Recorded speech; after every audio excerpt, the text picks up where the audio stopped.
تو حضرت عمر رضی اللہ تعالیٰ عنہ حدیث کے راوی ہیں، مشہور حدیث جس کو حدیث جبریل کہا جاتا ہے، کہ آپ صلی اللہ علیہ وسلم کی محفل میں ایک شخص آیا، اور کیا تھا؟ شدید بیاض الثیاب، انتہائی سفید کپڑے اس شخص نے پہنے ہوئے، شدید سواد الشعر، انتہائی سیاہ بال، لا یرا علیہ اثر السفر ولا یعرفہ منا احد۔ کتنی عجیب بات ہے، کہہ رہے ہم میں سے کوئی اسے جانتا بھی نہیں تھا، لیکن اس پہ سفر کے کوئی آثار تھے بھی نہیں۔ بہت عجیب سی بات ہے یا نہیں ہے کہ ایک بندے کے اتنے سفید کپڑے، جبکہ وہ اس محلے کا بھی، کیونکہ پہلے تو اونٹوں پہ پیدل آتے تھے نا، تو بھائی میلے کپڑے ہوتے ہیں، ہم کہتے ہیں پتہ نہیں کہیں سے کہاں سے آیا ہوگا، مصر سے آیا ہوگا، شام سے آیا ہوگا، کہیں سے آیا ہوگا۔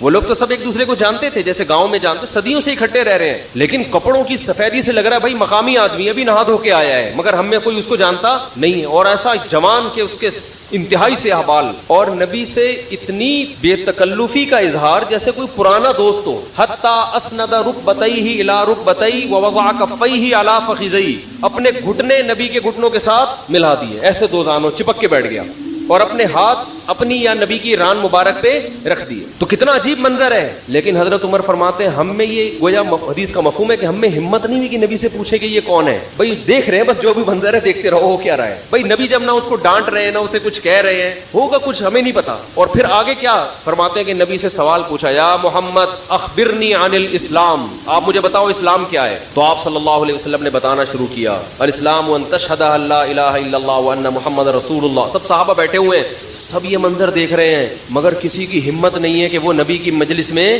پوچھ لے، چپ کر کے دیکھتے رہو کیا ہو رہا ہے۔ ہم ہوتے 20 دفعہ ہم درمیان میں پہلے اس کو گریبان سے پکڑ کے باہر نکالتے ہیں، تو ہے کون، کس سے پوچھ کے آیا ہے، اور تو پہلے بتا، تو تیرے کپڑوں پہ نہ کوئی اثر ہے، تو جن تو نہیں ہے کہیں؟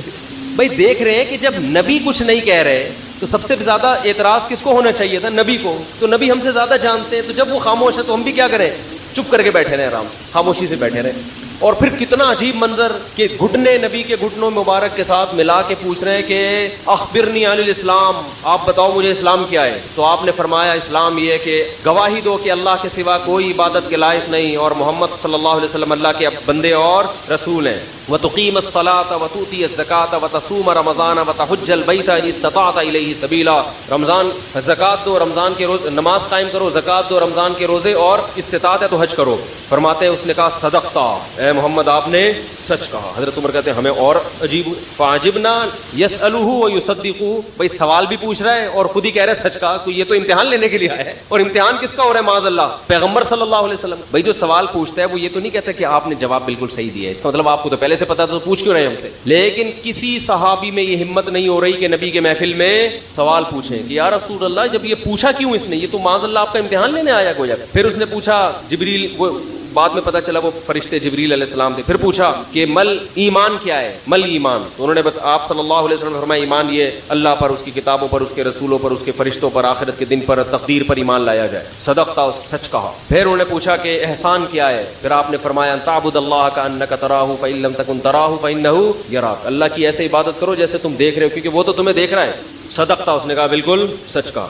کہا متی الساعہ، قیامت کب آئے گی؟ تو آپ صلی اللہ علیہ وسلم نے یہ نہیں فرمایا لا ادری، مجھے نہیں پتا، کیونکہ آپ کو معلوم تھا کہ جیسے مجھے نہیں پتا سامنے والے کو بھی نہیں پتا، سمجھ رہے، یہ کسی کو بھی نہیں پتا۔ تو یہاں آپ نے جواب میں یہ نہیں کہا مجھے معلوم نہیں ہے، بلکہ آپ نے بتا دیا کہ جیسے تمہیں معلوم نہیں ہے، یہاں تم صدقتا نہیں کہہ سکتے، جیسے مجھے معلوم نہیں ہے تمہیں بھی، اس لیے آپ نے فرمایا مل مسئول عنہا بأعلم من السائل۔ عربی بڑی خاندانی زبان ہے، خدا کی قسم، عربی جو ہے نا بڑی پیاری زبان ہے، کسی کو صحیح آتی ہو تو عربی کی بلاغت کا عربی میں ہی مزہ ہے۔ مل مسئول عنہا بأعلم من السائل، جس سے پوچھا جا رہا ہے وہ پوچھنے والے سے زیادہ نہیں جانتا، جس سے پوچھا جا رہا ہے وہ پوچھنے والے سے زیادہ نہیں جانتا۔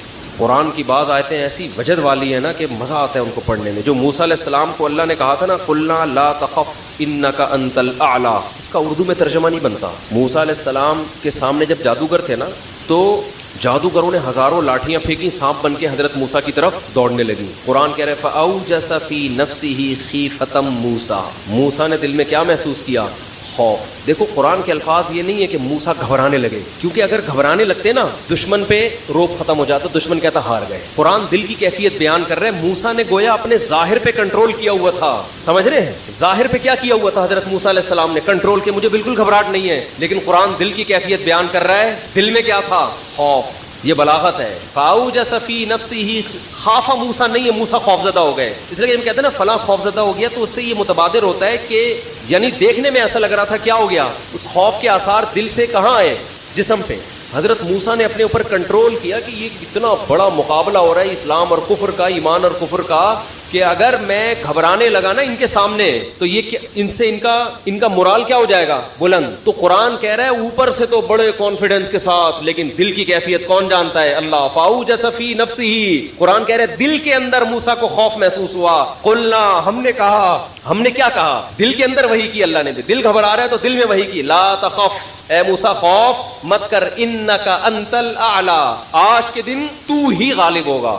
یہ نہیں کہا انک الاعلی, نا نا نا نا نا, انک الاعلی نہیں کہ تو غالب ہوگا. انکا, دیکھو انکا معنی بھی وہی ہے جو انکا انتا ہے, کا کا مطلب بھی تو, انتا کا معنی بھی تو. تو جب ایک دفعہ کا کہہ دیا تو دوبارہ انتا کہنے کی کیا ضرورت ہے بھائی. ابے چھوڑو یار, رہنے تو, تم لوگ کو بہت مشکل ہے بات سے, مجھے مزہ آ رہا ہے نا اس آیت میں, وہ آپ سوچ بھی نہیں سکتے. قرآن یہ نہیں کہہ رہا انک الاعلی کہ تو کیا ہو جائے گا, تو ہی برتر ہوگا, تو ہی غالب ہوگا. انکا انتا, یہ تاکید کے لیے, اے موسیٰ تو, صرف تو, ٹھیک ہے نا, اکیلا. الاعلی, اور اعلیٰ بھی نہیں ہے. اصولی طور پر خبر پر الف لام داخل نہیں ہوتا.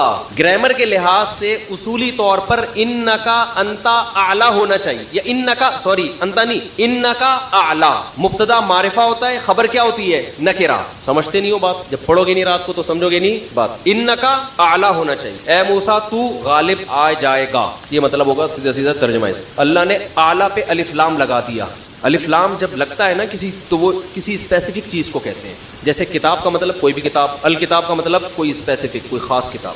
آپ جب کہتے ہیں بندہ آیا ہے, بچے گھر میں آ کے بتا رہے ہوتے ہیں پنجاب میں بندہ آیا ہے, کراچی میں کہتے ہیں آدمی آیا ہے کوئی. یہ بندہ کا لفظ پنجاب سے امپورٹ ہوا ہے. کراچی میں لوگ کہتے تھے کوئی انسان آیا ہے, کوئی آدمی آیا ہے, تو پنجاب میں کیا کہتے ہیں اس کو, بندہ آیا ہے. اچھا شگون کے انسان کا بچہ بن جائے, وہ بندہ بن جائے, ٹھیک ہے نا. تو ہم جب کہتے ہیں کوئی بندہ آیا ہے, یہ ایک بندہ آیا ہے, تو وہ ان نون ہوتا ہے. ابو کو بتا رہے ہوتے ہیں ابو ایک انکل آئے ہیں, اس کا مطلب کیا ہوتا ہے, کوئی ہے. لیکن اگر ایسا بندہ آیا ہو جس کا آپ کو پتا ہو, یعنی پہلے آ چکا ہو اور آپ اس کے انتظار کر رہے ہو, وہ اسپیسیفک وہ بندہ آ چکا ہو, تو عربی میں کہیں گے البندہ. بندہ عربی کا لفظ نہیں, لیکن میں سمجھانے کے لیے, جا رجل یو سڑے راغلے, یو سڑے کہیں گے نا, یو سڑے راغلے, موقع دے کے بھاگ لے. ایک بندہ آیا ہے, جا الرجل, تو اس کا مطلب وہ ایک مخصوص بندہ ہے جس کا پہلے سے آپ کی کھوپڑی میں تصور ہے. تو قرآن کہہ رہا ہے انکا انت الاعلی. الاعلی کا مطلب کہ جب مقابلہ ہو رہا ہے نا, تو جو شخص برتر آنے والا ہے لوگوں کے ذہن میں گویا کہ اس کا ایک تصور ہے کہ ایک نہ ایک جیتے گا, تو وہ جو جیتنے والا مخصوص شخص ہے, آپ کے علاوہ کوئی بھی نہیں ہے وہ, اور صرف آپ ہی ہو. الاعلی کون ہے آج, الاعلی, اعلیٰ نہیں بلکہ الاعلیٰ کون ہے, پورا ترجمہ ہو نہیں سکتا اس کا. وہ کون ہے, اے موسیٰ صرف اور صرف تو ہی ہے, تو لا تخف, تجھے خوف زدہ ہونے کی ضرورت نہیں ہے. تو کیا بات کر رہا تھا میں, یہ آیت کہاں سے آ گئی. ہاں, تو یہی نبی صلی اللہ علیہ وسلم نے جو فرمایا نا, مل مسئول عنہا بأعلم من السائل, یہ بھی کیا ہے, بلاغت. جس سے پوچھا جا رہا ہے وہ سائل, مسئول سائل سے زیادہ نہیں جانتا. تو پھر حضرت جبریل نے, وہ جو انسان تھے, وہ جبریل تھے, انسان کی شکل میں آئے تھے. انہوں نے پوچھا کہ علامات بتائیں, تو آپ نے فرمایا انت تلد الامۃ ربتہا. اس حدیث پہ جو ادب والی بات ہے وہ میں بھی گچی پکڑ کے رکھنا بھول نہ جاؤں, لیکن اس حدیث میں بات آ گئی ہے. تو ایک دلچسپ بات کیا ہے, آپ نے قیامت کی پہلی علامت بتائی کہ باندی اپنے آقا کو جنے گی. یعنی لونڈی اور غلام سے جو بچہ پیدا ہوگا وہ ماں کا بیٹا کم اور ماں کا باپ بولو زیادہ, ماں کا مولا اور ماں کا آقا زیادہ ہوگا. غلام کی مثال نہیں دی, کیونکہ غلام مرد ہوتا ہے نا, اس پہ تصرف تھوڑا سا پھر بھی کم ہوتا ہے, یعنی وہ آپ کی ملکیت میں ہوتا ہے لیکن اس پہ کنٹرول کم ہوتا ہے کیونکہ آدمی ہے. جب عورت آپ کی ملکیت میں ہوتی ہے, لونڈی, اس پہ وہ تو کمزور ہے نا, اس پہ کیا ہوتا ہے, آپ کا تصرف زیادہ. تو جو مکمل غلام اور باندی تھی, وہ جب جنے گی جس نسل کو, تو ہونا تو یہ چاہیے تھا کہ جس نے جنا ہے اس کا مقام اونچا, لیکن جس کو جنے گی نا وہی اس پہ کیا کرے گا. یعنی ماں کا تو ایسا حق ہے نا, ماں کو تو ساری دنیا جانتی ہے نا کہ ماں نے کیسے گود میں پالا, کیسے جنا, اور لوگ ماں کے تانے دیتے ہیں نا. حضرت موسیٰ علیہ الصلوۃ والسلام نے جب حضرت ہارون کی داڑھی پکڑ کے کھینچی ہے نا, جب حضرت موسیٰ علیہ السلام کوہ طور پہ گئے تورات لینے, پیچھے بنی اسرائیل نے بچڑے کی عبادت شروع کر دی. ہارون علیہ السلام کو نگران بنا کے گئے تھے کہ ذرا ان کی حفاظت کرنا, بڑے نالائق لوگ ہیں, دائیں بائیں نہ ہو جائے. تو جب واپس آئے تو دیکھا کہ وہ کیا کر رہے ہیں, بچڑے کی عبادت. تو حضرت موسیٰ کو سب سے پہلے غصہ کس پر آیا؟ حضرت ہارون پر. اپنے بھائی کی داڑھی پکڑ کے کھینچی کہ ما منعک اذ رأیتہم ضلوا, یہ گمراہ ہو رہے تھے, آپ نے روکا کیوں نہیں؟ تو حضرت ہارون نے کیا کہا؟ باپ کا واسطہ نہیں دیا بلکہ ماں. لا یبن ام, اے میری اماں کے بیٹے, اے میری ماں کے بیٹے, کیونکہ یہ رشتہ فوراً سمجھ میں آتا ہے. ماں کا واسطہ کہ محبت کی علامت ہے نا. ابا جو ہے نا وہ تربیت کے لیے اللہ نے بنایا, وہ محبت واپس زیادہ ابا سے امیدیں نہیں لگایا کریں. ابا کی ایک الگ ویلیو ہے, محبت بہت زیادہ کرتے ہیں ابا, لیکن وہ جتلاتے نہیں ہیں. وہ کہتے ہیں تمیز سے زیادہ لاٹ کر دکھاؤ گے نا ابا, یہ ہو گیا تمیز سے بیٹھ وہاں جا کے آرام سے, ٹھیک ہے نا, جو بات ہے ادب تمیز. ماؤں کو زیادہ ادب تمیز نہیں, ماؤں کو لاٹ چاہیے ہوتے ہیں. تو اس لیے ابا محبت تو بہت کرتے ہیں لیکن وہ آسانی سے سمجھ میں نہیں آتی, کیونکہ تعظیم اس پہ غالب ہوتی ہے. اماں کی محبت 2 منٹ میں سمجھ میں آ جاتی ہے. تو جب بھی واسطہ دیا جاتا ہے کس کا؟ اماں کا. تو حضرت ہارون بھی واسطہ کس کا دے رہے ہیں کہ بھائی ایک ہی ماں کے ہم دونوں اولاد ہیں, آپ اتنی سختی تو نہ کریں نا, ماں کا واسطہ دے رہا ہوں آپ کو, یبن اماں, اے میری اماں کے بیٹے. تو ماں جو اتنا قریبی رشتہ ہے, جس کی محبت سب کو سمجھ میں آتی ہے, اس کو غلام بنا لینا تو یہ کھوپڑی میں آنے والی بات نہیں ہے. لیکن حدیث میں کیا آتا ہے؟ قرب قیامت میں بیٹا کیا ہوگا؟ ماں پہ حکومت کرے گا. بیٹا ماں پہ حکومت کرے. تو ہونا تو یہ چاہیے تھا کہ جو جنے, وہ جس کو آپ جن رہے ہیں وہ کوئی ایک قسم کی غلام ہو, ماتحت ہو, لیکن الٹا حساب ہو رہا ہوگا. تو یہ بھی پتہ چل رہا ہے کہ ادب مارکیٹ سے کیا ہونا شروع ہو جائے گا؟ شارٹ. مطلب حدیث کا یہی ہے کہ چھوٹے جو ہے نا وہ بڑوں کی جگہ ہو جائیں گے, اور بڑے, اور یہ خدا کی قسم آج اپنی آنکھوں سے میں دیکھ رہا ہوں, زیادہ تر لبرل لوگوں کے گھروں میں دیکھ رہا ہوں, دیندار گھروں میں کم. باپ اور ماں اپنے بچوں کو اسکولوں میں 15-20 ہزار روپے فیسیں دے کر بدتمیز بنا رہے ہیں باقاعدہ پیسوں کے ذریعے. یعنی اسکولوں میں پڑھا رہے, ماڈرن اسکول ہیں, اور بہت ہی ماڈرن قسم کے اسکول جن میں مذہب نہیں ہے, بچہ انگلش بہت اچھی بول لیتا ہے, اور ٹھیک ٹھاک فیسیں دے کے کیا کر رہے ہیں؟ اپنی نافرمانی پیسے دے کے سکھا رہے ہیں. آج بھی میرے پاس ایک کیس آیا, کسی کو نہیں پتا چلے گا کس کی بات ہو رہی ہے. ایک صاحب نے کہا میں نے اپنی بچی کو ایڈمیشن کروایا, میں 20 ہزار روپے فیسیں دے رہا ہوں, اور وہ چرس پی رہی ہے, وہ پتہ نہیں کتنے لڑکوں سے دوستیاں لگا رہی ہے. تعلیم کو فوکس کرنے کے چکر میں تہذیب کا بیڑا غرق کر, یعنی گویا کہ پیسے دے کے باقاعدہ کیا جا رہا ہے, اپنے بچوں کو خراب کیا جا رہا ہے. تو جنا بھی خود, احسان بھی خود کیا, اور نکلا کیا رزلٹ؟ وہی آپ پہ کیا کر رہا ہے؟ حکومت. وہ آپ کی ایک بات ماننے کے لیے تیار نہیں ہے. تو یہ وہ دور ہے جس سے ہم گزر رہے ہیں. تو اس میں بھی ادب کی تلقین کی گئی ہے.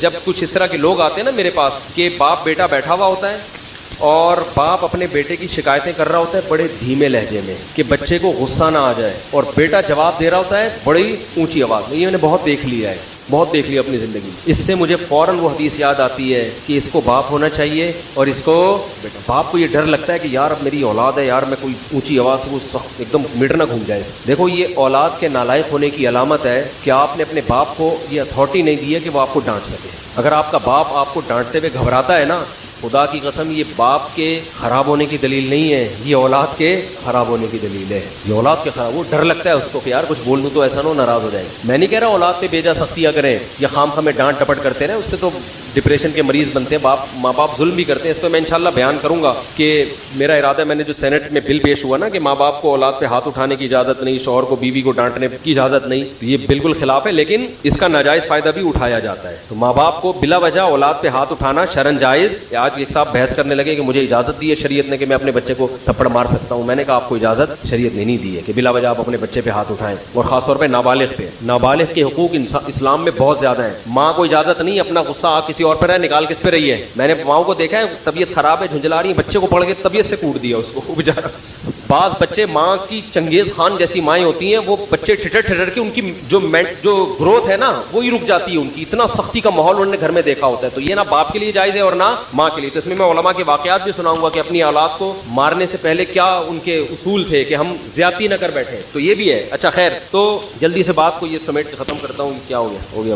تو رسول اللہ صلی اللہ علیہ وسلم کی محفل میں حضرت جبریل آئے تو حضرت عمر فرماتے ہیں, تو حضرت عمر رضی اللہ تعالیٰ عنہ فرماتے ہیں فلبثت ملیا, میں نے جب یہ منظر دیکھا تو میں بہت دنوں تک ٹھہرا رہا. یعنی کچھ دن گزرنے کے بعد بھی حضرت عمر کی ہمت نہیں ہوئی کہ نبی سے پوچھیں کہ یا رسول اللہ یہ کون تھے, یہ کیا ہے احترام, کہ بھئی ایسا نہ ہو نبی صلی اللہ علیہ وسلم ناراض ہو جائیں. خود کیوں نہیں بتا رہے بھئی, یہ اہم بات ہوتی تو آپ صلی اللہ علیہ وسلم تو خود معلم تھے, خود بتاتے. تو فرماتے ہیں کچھ دن کے بعد خود نبی نے مجھ سے پوچھا کہ عمر جانتے ہو وہ شخص کون تھا. میں نے کہا اللہ اس کے رسول ہی زیادہ جانتے ہیں. فرمایا ھذا جبریل اتاکم یعلمکم دینکم, یہ جبریل تھے, انسانی شکل میں آئے تھے تمہیں تمہارا دین سکھانے کے لیے. اس سے پتہ چلتا ہے کہ تعلیم کا صرف یہ طریقہ نہیں ہے کہ استاذ بیٹھ کے بچوں کو پڑھاتا رہے سارا دن بیٹھ کے. یہ نیچرل وے آف ٹیچنگ ہے کہ ایک ماحول بنا دیا, ایک شخص آ رہا ہے, صحابہ اچھا پھر ایک تعجب کی فضا قائم کی گئی تاکہ نا ان کو یہ محفل یاد رہے. اگر ایسا ہی ہوتا وہ نارمل ڈریس سفر والے ڈریس میں آتے تو یہ تو نارمل مجلس ہے بھائی, کوئی مسافر آیا. ایسا ایک مخمصے میں ڈالا گیا کیونکہ جب کوئی ایسی عجیب سی محفل ہوتی ہے نا تو دماغوں میں بیٹھ جاتی ہے, اس کا ایک ایک منظر یاد رہتا ہے, تو اس سے ماحول کی تبدیلی کا بھی انسان پہ اثر پڑتا ہے. تو صحابہ کیا کر رہے ہیں, نبی صلی اللہ علیہ وسلم سے سوال پوچھنے سے پہلے ایک اور واقعہ سنا کے بس یہ میں ٹاپک ختم کرتا ہوں. ایک اور واقعہ ہے, حدیث میں آتا ہے کہ آپ صلی اللہ علیہ وسلم نے ظہر یا عصر کی نماز پڑھائی, صحیح حدیث ہے.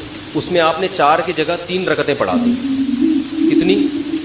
3. اب صحابہ سوال نہیں پوچھ رہے کہ یا رسول اللہ یہ آپ سے غلطی سے ایسا ہوا ہے, کیا ہوا ہے, خوف زدہ. حضرت ابو بکر اور عمر بالکل پیچھے بیٹھے ہوئے ہیں. حدیث میں آتا فہابا ان یتکلماہ, آپ گھبرائے کہ آپ اس بارے میں نبی سے سوال پوچھیں. کیوں؟ ہو سکتا ہے نبی کو اس بات میں غضب آ جائے کہ بھائی جب میں نے 3 پڑھائی ہیں تو میرے 4 پڑھنے سے جب چاہا کہ ہاں تمہاری یہ نیکی لکھی جا رہی تو حلال کی طرف آؤ اور کسی کی مت سنو. سمجھتے ہو, بائک پہ گاڑی پہ پہلے سے موسٹ وانٹڈ لکھ کے لگا دو, کسی کی مت سنو. اس میں ٹینشنیں آئیں گی, برداشت کرو اللہ کے لیے. سمجھتے ہو, میں اپنی ٹینشنوں کے قصے سنانا شروع کر دوں آپ پاگل ہو جاؤ گے. آپ کہتے ہیں مسا بڑے ہنسی خوشی, اللہ کا شکر ہے ہنسی خوشی زندگی گزری ہے, لیکن بہت ٹف لائف گزاری ہے میں نے, جو اگر میں آپ کو سناؤں تو آپ بولو یار یہ ہو کیا گیا. لیکن یہ کہ بس ایک دفعہ فیصلہ کر لو یار, ہے بس. جو لٹکا ہوا ہوتا ہے نا کم وقت بیچ کا آدمی, کرنے جا رہا ہے پھر ڈر گیا, پھر واپس آ رہا ہے, پھر کرنے جا رہا ہے, یہ اپنی بیوی کو بھی ٹینشن دیتا ہے اور گھر میں بھی ٹینشن کا ماحول, اور کرنا کرانا اس نے کچھ, اور یہ کرے گا تو مرے گا بھی, یا تو پہلی کو لٹکا دے گا یا دوسری کو لٹکا دے گا. تو ایسے بزدلوں کا کام نہیں ہے. سمجھ رہے ہو, پوچھ رہے ہوتے ہیں کر لوں جا کے بیگم کر. آج ایک آدمی نے کہا کہ میں دیکھ رہا ہوں, میں ابھی گھر بیوی کے سامنے دوسری شادی کی بات کروں گا, دیکھتا ہوں ریئیکشن کیسا ہو رہا ہے, اگر برداشت ہو گیا تو کر لوں گا, اگر نہیں ہوا تو. میں نے کہا بھائی تو نہیں کر. میں نے اس کو منع کیا, میں نے کہا تیرے اندر ہمت نہیں ہے, 2 بیویوں کو رکھنا بہت مشکل کام ہے, بہت ٹینشن کا کام ہے, بڑا حوصلہ چاہیے, ہمت چاہیے, ببر شیر جیسی آواز چاہیے اس کے لیے. ڈانٹو تو کانپنے لگے وہ, ورنہ وہ نہیں, وہ مار دے گی.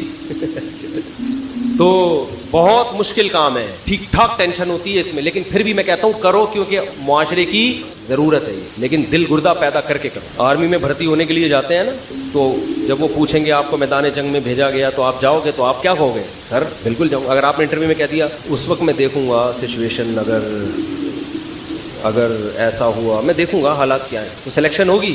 دفعہ ہو یہاں سے, بول نکل, مروائے گا. تو فوج میں دیکھا جاتا ہے بھائی دل گردہ ہے یا نہیں ہے. ISSB کے امتحان میں بھی دیکھا جاتا ہے اس میں. اچھا اس میں یہ بھی دیکھا جاتا ہے کہ بحث کرنے کی طاقت کتنی ہے اس میں. بعض لوگ نا بحث ہی نہیں کر پا رہے ہوتے ہیں, ایسے منمنا رہے ہوتے ہیں, ہنا رہے ہوتے ہیں, تو ان میں بھی ڈیسیجن پاور نہیں ہوتی. تو یہ سب چیزیں میں تو کہتا ہوں 4 شادیوں, دوسری شادی سے پہلے ISSB کا امتحان کلیئر کرواؤ. اس سے امتحان میں پاس ہو جائے تو 4 کر, امتحان میں فیل ہو گیا بھائی, جو آدمی میدان جنگ میں صف اول میں لڑ نہیں سکتا وہ دوسری شادی نہیں کر سکتا. میری رائے ہے, جو وہاں لڑ سکتا ہے وہ یہاں بھی لڑ سکتا ہے. یہ بالکل, بلکہ وہاں لڑنا شاید آسان ہو, یہاں میں نے ایسے لوگ بھی دیکھے میدان جنگ میں لڑے, جنگ ہوئی, انڈیا پاکستان کی جنگیں تو ہوتی رہتی ہیں نا, میدان میں بہادری کے جوہر دکھائے, گھر میں آگے کہا یار یہ کام ہم سے نہیں, بہت زیادہ ہو گئی یار. بزرگوں سے سنا ہے کہ علم میں نہ پھینکی تو بہت لمبا سوال ہے, پھر انشاءاللہ بتائیں گے بعد میں, بہت ٹائم ہو گیا بھائی. ٹھنڈا پانی پینا سنت ہے, مگر آج کل جو ٹھنڈا پانی فریج کا ٹھنڈا, یہ بالکل صحیح ہے, فریج کا ٹھنڈا سنت نہیں ہے. جو نیچرل ٹھنڈا ہو, کنویں کا جو ٹھنڈا, چشموں کا جو ٹھنڈا پانی ہوتا ہے, وہ نہیں مل رہا تو فریج کا ٹھنڈا پی لو, چشمے کے لیے تھوڑی جائے گا وہاں. میرا مطلب ہے کہ بالکل جو ابلے ہوئے گرم پانی چائنیز پی رہے وہ نہ پیو, کم از کم گرمی میں وہ نہ پیو. ہو سکتا ہے صحت کے فائدے ہوں, لیکن سب کچھ صحت نہیں ہوتا, تھوڑا سا اللہ نے لذتیں بھی رکھی ہے. میں پراٹھے کھاتا ہوں لیکن میں کوشش کرتا ہوں اس کو پگھلا دوں میں ایکسرسائز کر, صحیح ہے نا. پراٹھے کا اپنا مزہ ہے یار, کیسے چھوڑ دے آدمی. اچھا بھائی ٹھنڈا پانی فریج کا پی لو. کیا اسٹیمپ پیپر پر شوہر اور بیوی کے سگنیچر کیے جائیں تو کیا طلاق ہو جائے گی؟ یا شوہر کو 2 گواہوں کی اسٹیمپ پیپر پہ 3 طلاقیں لکھی ہوئی ہیں اور شوہر نے سائن کر دیے تو ہو جائے گی, گواہ ضروری نہیں ہے, بیوی کے سائن ضروری نہیں ہے, صرف شوہر کے سائن سے ہی ہو جائے گی. اس حدیث کا مطلب سمجھا دیں گے. نماز میں کھڑے ہو تو خیال کرو تم اللہ کو دیکھ رہے ہو جبکہ ہم اللہ کو نہیں دیکھتے. حدیث کا مطلب ہے کہ اللہ تمہیں دیکھ رہا ہے, اصل مطلب یہ ہے کہ یہ تصور کرو کہ اللہ تمہیں دیکھ رہا ہے. پھر کبھی تفصیل بتاؤں گا اس کا. سوال یہ کہ ہم دیوبند مسئلے کو فالو کرتے ہیں, لیکن کیا میں بریلوی لڑکی سے شادی کر سکتا ہوں جبکہ میرا بیان نہیں آیا گرین ہری پگڑی والوں میں شادی؟ تو آپ بھی کر لیں, لیکن اس کے عقیدے شرکیہ نہ ہو. اس سے پہلے پوچھ لیں رسول اللہ صلی اللہ علیہ وسلم حاضر ناظر تو نہیں ہے, آپ انسان ہیں, بشر ہیں, مختار کل تو نہیں ہے. یہ عقیدوں کی اصلاح پہلے ضروری ہے, تو کوئی بھی اس کی اصلاح ضروری ہے. اچھا وہی یہ پھر لمبا سوال ہے بعد میں، آٹومیٹک مشین میں اگر ناپاک کپڑے دھوئیں تو پاک ہو جائیں گے؟ آپ کچھ سوال پوچھنا چاہتے ہیں بھائی، پوچھیں، کیا پوچھیں؟ یہ پھر لمبے بہت ٹائم ہو جائے گا نا، بہت زیادہ وقت ہو گیا ہے۔ ارشاد جی ہاں، کیا سوال مجھے سمجھ میں نہیں، تھوڑا ادھر قریب آ جائیں نا، آواز آپ کی نہیں آ رہی، صرف تصویر آ رہی ہے۔ یہ انجینئر صاحب کے پاس سے آئے ہیں تو کچھ سوال کر رہے ہیں انجینئر صاحب کی طرف سے، انہوں نے کہا یہ سوال کرنے کا۔ اچھا، اخپل سوال ہے آپ کا جی۔ انجینئر صاحب غامدی صاحب سے ملے، بریلوی صاحب سے ملے، اور ان سے بھی ملے، جواد نقوی صاحب سے جی۔ انجینئر صاحب یہ کہتے ہیں کہ ہم قرآن و حدیث کی بات کرتے ہیں، علمی اختلاف تو کریں مگر یونٹی کی بات کریں جی۔ آگے اس پر میں کیا کہوں؟ تبصرہ، وہ کہہ رہے ہیں، میں یہ کہہ رہے ہیں ان کی طرف سے، پتہ نہیں ان کی طرف سے اپنی طرف سے کہہ رہے ہیں، اپنی طرف سے، یعنی ان کا کہنا یہ ہے کہ وہ تو یونٹی کی بات کرتے ہیں، اتحاد کی بات کرتے ہیں۔ اچھا، یعنی میں سب سے ملتا ہوں، بریلوی علماء سے بھی، شیعہ سے بھی، سب سے ملتا ہوں، تو ملنے پر گورنمنٹ کی طرف سے کوئی پابندی نہیں ہے، مل لیں آپ۔ یعنی وہ کہتے ہیں میں اتحاد امت کی بات کرتا ہوں۔ اچھا لطیفہ سنایا آپ نے، ماشاء اللہ، لطیفہ بہت اچھا۔ اتحاد، جتنی باتیں اب تک ہو رہی ہیں وہ ساری کیا ہو رہی ہیں؟ یعنی بزرگوں کی کتابوں سے کیڑے نکال کے امت میں کیا کرنا۔ مفتی تقی عثمانی صاحب نے بھی کہا ہے کہ احمد رضا بریلوی کا، حضرت حکیم الامہ نے مولانا احمد رضا بریلوی کا بڑا احترام کیا، تو فوراً کیڑا نکال دیا کہ کوئی احترام نہیں کیا۔ تو اتحاد کی بات تو یہ تھی کہ چلو پہلے نہیں کیا، چلو اب تو شروع کر دیا نا۔ اتحاد کی بات تو یہ ہوتی ہے نا کہ چلو پہلے اس کو مفنت کا، جو مرضی کا، مگر چلو الحمدللہ، چلو ہم مان لیتے ہیں۔ دیکھو جب کوئی غلطی کرتا ہے نا، باپ بچے کو سمجھا رہے ہیں کہ یوں نہیں کرو، یوں نہیں کرو، ایسا نہیں کرنا، اور بچے نے ویسا کیا ہوتا ہے، تو بچہ کہتا ہے کہ میں تو نہیں کرتا، تو باپ کیا کہتا ہے اس کو؟ چلو ماشاءاللہ، خوشی ہوئی سن کے کہ تم، تو باپ کیا کرتا ہے؟ مٹی ڈال دیتا ہے کہ پچھلی غلطی پہ پردہ ڈالو، آئندہ سے تو نہیں کر رہا۔ لیکن اگر باپ کی طبیعت میں شرارت ہوگی تو وہ طنز کرنا شروع کر دے گا کہ نہیں تم نے تو کیا ہے، نہیں تم نے تو کیا ہے، تو یہاں سے بچے کے دل میں کیا پیدا ہوگا؟ بغاوت کے جذبات پیدا ہوں۔ تو ان سے کہیں کہ آپ اگر امت میں اتحاد چاہتے ہیں تو اپنا طریقہ تھوڑا سا چینج کر لیں، آپ علماء کی کتابوں سے مثبت چیزیں نکالا کریں، ٹھیک ہے نا، اور جو منفی چیزیں ہیں اس پہ علمی انداز سے رد کر دیا کریں کہ یہ ان سے غلطی ہوئی ہے۔ مجھے تو یہ ٹاپک ہی فضول لگتا ہے، پتہ نہیں کیا سوال لے کے بیٹھیں گے آپ، چلو پھر کبھی ملیں گے انشاءاللہ۔ وہ تو میں نے تو محترم سے ملاقات سموسوں پکوڑوں کے لیے تیار ہو گیا تھا میں، وہ تو ان کا پہلا رپلائی ایسا آیا کہ اسی میں انہوں نے زہر کے پیالے اور پتہ نہیں کیا کیا شروع کر دیے۔ ہم تو اس پہ بھی ایگری تھے کہ ہم جائیں گے، صرف سموسوں پکوڑوں کا تبادلہ ہوگا اور واپس آ جائیں گے، یہ اتحاد امت ہی کے لیے تو ہم قربانی دے رہے تھے۔ مگر محترم کا جو رپلائی آیا وہ یہ کہ محنت پہ بات نہیں کر سکتے، زہر کا پیالہ پی لیں گے، یوں کر لیں گے، یوں کر لیں گے۔ ہم نے کہا کر سکتے ہیں بات، ہمارے ہیں۔ پھر وہ 17 منٹ کا کلپ ریکارڈ کروا دیا، یہ یوں لکھا ہوا ہے، تو یہ اتحاد امت نہیں ہے، یہ تخریب امت کا کام ہو رہا ہے، ٹھیک ہے نا، اپنا خیال رکھیے گا۔ میں نے کبھی نہیں کہا انجینئر صاحب کو ملید نہیں ہے، فسادی ہیں، ملید نہیں فسادی۔ تو خیر جتنا جو ہو اتنا ہی کہنا چاہیے نا۔ اور یہ جو محترم بار بار کہتے ہیں نا میں سب کو مسلمان مانتا ہوں، سب کو مسلم، اتنے تکلف کی ضرورت کیا ہے؟ جب آپ نے ان کو سب کو شرکی عقیدوں والا کہہ دیا تو مسلمان ماننے کے تکلف کی کیا ضرورت ہے؟ آپ سیدھا سے بولو بھائی کافر ہیں، جو قبر پرست ہے وہ مسلمان ہوتا ہے بھائی؟ جو قبروں سے مدد کا قائل ہو وہ کہاں سے مسلمان ہو گیا؟ تو پھر اس کے پیچھے نماز کیوں پڑھ رہے ہو؟ تو عجیب کھچڑی پکی ہوئی چل رہی ہے کہ دعویٰ کرو پھر اس دعوے پر قائم رہو۔ تو یہ سب باتیں ابھی میں نہیں کرنا چاہ رہا، یہ سب انشاءاللہ ہم بیٹھ کے کریں گے۔ اشرف علی تھانوی نے مولانا تھانوی نے اگر اپنے نام کا کلمہ پڑھایا ہے تو کلمہ پڑھا کے پھر وہ ختم نبوت کے منکر ہیں، پھر وہ مسلمان نہیں ہے۔ پھر ایک بات کرو، منافق والی بات نہیں کرو کہ مولانا تھانوی کو آپ مسلمان بھی کہتے ہو اور یہ بھی کہتے ہو کہ اپنے نام کا انہوں نے کلمہ پڑھا۔ میں کہتا ہوں جس نے اپنے نام کا کلمہ پڑھوایا وہ دائرہ اسلام سے خارج ہے۔ پھر آپ بولو کہ دیوبندی کافر ہیں جو اشرف علی تھانوی کو یہ مانتے بھی ہیں کہ اپنے نام کا کلمہ پڑھایا پھر بھی ان کو مسلمان مانتے ہیں۔ یہ دوغلی پالیسی کیا ہے؟ یہ نہیں چلے گی، ایک بات ہونی چاہیے۔ سمجھتے نہیں ہو نا بات کو، جب پڑھو گے نہیں رات کو تو سمجھو گے کیسے بات۔ تو یہ قصہ ختم کرو یار، ٹھیک ہے، بہت ہو گیا، مذاق بہت ہو گیا۔ تو کچھ ایسے ہیں جن کا گیٹ اپ اسلام والا ہے، کسی کا پورا، کسی کا آدھا۔ اتنی بات تو ہے ہمارے نام مسلمانوں والے ہیں، تو اللہ ہم سے خطاب کر کے کہتا ہے ادخلوا فی السلم کافۃ۔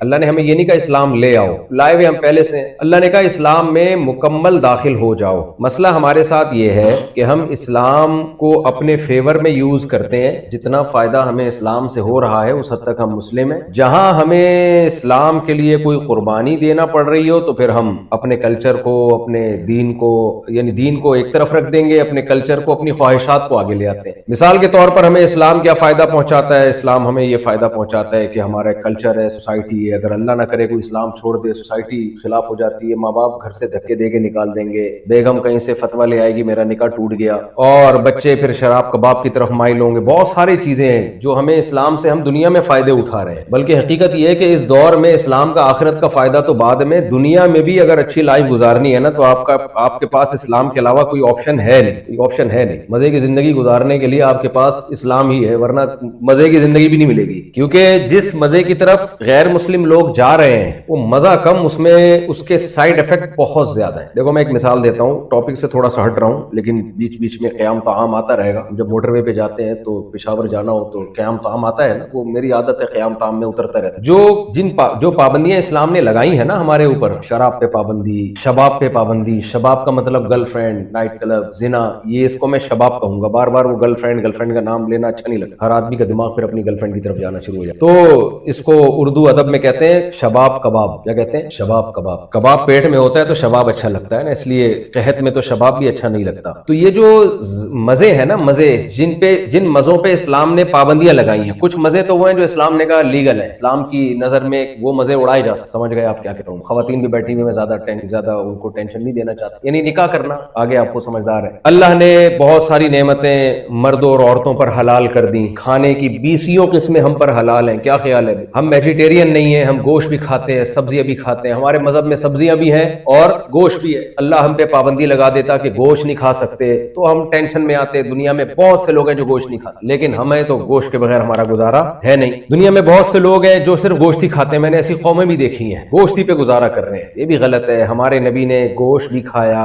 سبزیاں بھی کھائیں. قرآن میں پھلوں کا تذکرہ بھی ہے, اور قرآن نے جن پھلوں کا تذکرہ کیا وہ بڑے خاندانی پھل ہیں, بہت زبردست پھل ہیں. وہ انار کا تذکرہ ہے قرآن میں, انگور کا تذکرہ ہے, شہد کا تذکرہ ہے. کھانے پینے کی چیزیں بھی قرآن وہ والی لے کر آتا ہے جو انسانی صحت کے لیے انتہائی مفید ہے. تو دنیا میں جتنی بھی مزے کی چیزیں ہیں, جو بھی پاکیزہ چیزیں تھی ہمارے رب نے حلال کر دی. پاکیزہ چیزیں جتنی بھی تھیں وہ ہمارے رب نے کیا کر دی. دیکھو جب میں یہاں آتا ہوں نا امریکہ, کینیڈا وغیرہ میں, تو میری کوشش ہوتی ہے نظریاتی بات کروں, نظریات, کہ آپ کے پاس نا آپ کا کانسیپٹ ٹھیک ہو جائے اسلام کے بارے میں, اور آپ کو میں یہ دماغ میں گھول کے پلا کے چلے جاؤں کہ انسان کا بچہ بننے کے لیے آپ کے پاس اسلام کے علاوہ کوئی آپشن نہیں ہے, اس کے بغیر نہیں بنو گے. اور آپ کے پاس بھی, اور آپ کی نسلوں کو بھی بربادی سے بچانے کے لیے آپ کے پاس یہ آپ کو فری میں, کراچی والا ہوں تو تھوڑا پھوکٹ بھی بولنے دیں, فری پھوکٹ میں آپ کو یہ ملا ہے, ماں کی گود میں اسلام ملا ہے, اس لیے اس کی قدر نہیں ہے. ورنہ جو غیر مسلم بیچارہ قربانی دے کے اسلام قبول کرتا ہے, آپ اس سے پوچھیں کیا حالت ہوتی ہے, پورا خاندان خلاف ہو جاتا ہے. اتنی قربانیاں دے, میں یہاں ملا ہوں ان غیر مسلموں سے بھی جنہوں نے قربانیاں دی, اور کیسا کتنے زبردست اسلام کو وہ فالو کر رہے ہیں. ہم دیسی لوگ جب آتے ہیں ان ملکوں میں تو ٹریک سے اترنا شروع ہو جاتے ہیں, کیونکہ قدر نہیں ہے. تو اسلام نے وہ لذتیں, وہ مزے کی چیزیں جو پاکیزہ تھیں, وہ تمام چیزوں کو ہمارے لیے کیا کر دیا, حلال. کلو من الطیبات واعملوا صالحا. اچھا کچھ کام مزے کے ہوتے ہیں, کچھ خوراکیں مزے کی ہوتی ہیں. کیا خیال ہے بھائی؟ مثال کے طور پر جس کو ہارس رائڈنگ پسند ہے اس کے لیے گھڑ سواری مزے کی چیز ہے, جس کو سوئمنگ پسند ہے اس کے لیے, ایک سوئمنگ بھی تو صرف کھانے میں ہی تو مزہ نہیں ہوتا نا, کچھ کام ایسے ہوتے ہیں بڑے مزے کے ہوتے ہیں. جاگنگ ہے, ٹریولنگ ہے, اسکائی ڈائیونگ ہے, بشرطے کہ وہ کھل جائے راستے میں, اس کا جو وہ پیراشوٹ کھل جائے. تو وہ ایک آدمی تھا نا, چٹکلے آتے رہتے ہیں, 3 آدمی جہاز میں سفر کر رہے تھے. جہاز کے میں اناؤنسمنٹ ہوئی کہ بھائی ہمارے پاس 2 پیراشوٹ ہیں, بندے 3 ہیں, ایک کو قربانی دینی پڑے گی. ایک کو کیا دینی پڑے گی؟ قربانی. تو ایک نے کہا میں تو امریکن ہوں, میں ایسا ہوں, میں ویسا ہوں, وہ پیراشوٹ لے کے چھلانگ مار گئے. باقی 4 آدمی تھے, سوری پہلے میں نے امریکن کو گرا دیا تو وہ پھر بچے گا نہیں نا, تو 4 آدمی تھے. تو اب 3 رہ گئے, پیراشوٹ 2 ہیں. تو ان میں کوئی بے وقوف سا تھا, وہ اس نے کہا میں پہلے سے, وہ جلدی سے وہ بھی پیراشوٹ لے کے چھلانگ مار کے چلا گیا. باقی 2 رہ گئے, پیراشوٹ ایک ہے. ایک ہوگا کراچی والا یا انڈیا کا کوئی, گجرات کا, اس نے کہا کہ چلو یار ہم تو ویسے بھی اپنے شہر میں جائیں گے تو کہیں گٹر کا ڈھکن کھلا ہوا ہو کہیں سے, کوئی ہماری زندگی تو ہر وقت خطرے میں ہی ہے, تو چل میں تیرے لیے قربانی دیتا ہوں, تو یہ پیراشوٹ لے کے اتر. اس نے کہا بے فکر رہو, 2 پیراشوٹ موجود ہیں, جو ہم سے پہلے گیا ہے وہ اسکول کا بستہ لے کے اس نے چلا. اسکائی ڈائیونگ میں بہت مزہ ہے, بشرطے کہ پیراشوٹ بھی ہو اور وہ کھل بھی جائے. تو بہت ساری مزے کی چیزیں ہیں, مزے کے کام ہیں جو حلال ہیں, ہمارے رب نے ہمارے لیے کیا کر دیے, وہ حلال. اور یہ کون سی چیزیں, ان چیزوں میں جو کامن چیز ہے وہ کیا ہے, وہ کامن قدر مشترک کیا ہے. دیکھو ڈاکٹر آپ کو کہتا ہے نا یہ خوراکیں کھا سکتے ہو, یہ چیزیں نہیں کھا سکتے, تو آپ تلاش کرتے ہو نا یہ جو چیزیں مجھے کھانے کی اجازت دی جا رہی ہے اس میں کامن کیا چیز ہے, اور جن چیزوں پہ مجھ پہ پابندی لگائی جا رہی ہے اس میں قدر مشترک کیا چیز ہے. تو اس سے آپ کو اندازہ ہو جاتا ہے کہ جن چیزوں کو ڈاکٹر نے کہہ دیا کہ نہیں کھاؤ, تو اگر ان جیسی اور بھی چیزیں ہوں گی وہ بھی آپ چھوڑ دو گے. تو اللہ تعالیٰ نے جن چیزوں کو ہمارے لیے، جن لذتوں کو، جن مزے کی چیزوں کو ہمارے لیے حلال قرار دیا، ان میں کامن کیا ہے؟ کلوا من الطیبات واعملوا صالحا، وہ کام بھی پاکیزہ ہیں اور وہ خوراکیں بھی پاکیزہ ہیں، صاف ستھری چیزیں ہیں جن کو تم کھا سکتے ہو، اور صاف ستھرے کام ہیں جو تم کر سکتے ہو۔ اب کھانے پینے کی صاف ستھری چیزیں جو ہیں وہ تو فوراً پتہ چل جاتا ہے۔ مثال کے طور پر گوبر کھانے کی اجازت ہے اسلام میں؟ ہے بھائی، کسی حدیث میں گوبر کھانے سے منع کیا ہے؟ مجھے ایک بات بتاؤ۔ دیکھو میں بیان نہیں کرتا، میں گپ شپ لگاتا ہوں، آپ مجھے ایسے نہ دیکھیں جیسے میں نے قرضہ لیا ہوا ہے آپ لوگوں سے، گپ شپ کے موڈ میں بیٹھے، کوئی ٹینشن کی بات نہیں ہے، ہم سب ایک ہی جیسے ہیں، اس لیے ٹینشن کی بات ہی نہیں ہے، تو بالکل ایسے فری ہو کے بیٹھیں گے نا تو مجھے بولنے میں بھی، بات چیت میں بھی آسانی ہوگی۔ مجھے ایک بات بتاؤ، گوبر اسلام میں حلال ہے حرام ہے؟ بولو نا، حرام ہے۔ تو کہیں حدیث میں آتا ہے گوبر کھانا حرام ہے؟ نہیں آتا۔ اس لیے حرام اس لیے ہے کہ وَيُحَرِّمُ عَلَيْهِمُ الْخَبَائِثَ، خبیث چیزیں، ناپاک چیزیں جتنی بھی ہیں وہ سب کی سب اسلام میں آٹومیٹکلی کیا ہو گئی؟ حرام ہو گئی۔ اب اس کے لیے الگ سے بتانے کی ضرورت نہیں ہے کہ گوبر پہ الگ سے حدیث ہو اور بھوں پہ الگ سے حدیث ہو، اور کیا میں مسجد میں آپ کو رپورٹیں پیش کرتا پھروں میں، تو جن چیزوں کا نام لیتے ہوئے گھن آتی ہے ان چیزوں کو کھانے کی اسلام نے کہاں سے اجازت دی ہوگی؟ تو کھانے پینے کی کچھ چیزیں ایسی ہیں جو دیکھنے سے فوراً پتہ چل جاتا ہے کہ اسلام ان کو کبھی بھی الاؤڈ کر ہی نہیں سکتا۔ سمجھ میں آ رہی ہے بات کہ نہیں آ رہی ہے؟ کچھ چیزیں کھانے پینے کی ایسی ہیں جو ہیں تو ناپاک، لیکن انسانی عقل وہاں تک نہیں پہنچ سکتی۔ ہو سکتا ہے میڈیکل سائنس ترقی کرے اور ایک وقت میں آ کے میڈیکل سائنس فتویٰ دے دے کہ یہ ناپاک ہے، ان میں گند ہوتا ہے، جراثیم ہوتے ہیں۔ وہ کون سی چیزیں؟ جتنے بھی درندے ہیں، کتے، بلی، سور، یہ سب چیزیں اسلام نے کیا کی ہیں ہمارے اوپر؟ حرام۔ کیوں حرام کی؟ اسلام نے کہا یہ بھی خبیث چیزیں ہیں، ناپاک چیزیں ہیں، انسان کے کھانے کی نہیں ہے۔ کتا اگر آپ کو چاٹ لیتا ہے، برتن میں منہ لگا دے، اس برتن کو دھوئے بغیر آپ کھا نہیں سکتے کھانا، اس میں اس کا تھوک اتنا گندا ہے، تو جو تھوک اس کے گوشت میں پیدا ہوتا ہے وہ گوشت اسلام کہاں سے اجازت دے سکتا ہے کہ آپ وہ گوشت کھا لیں؟ تو یہ وہ ناپاک چیز ہے جو دیکھنے میں بھی کیا نظر آتی ہے؟ دیکھنے میں نہیں پتا چلتا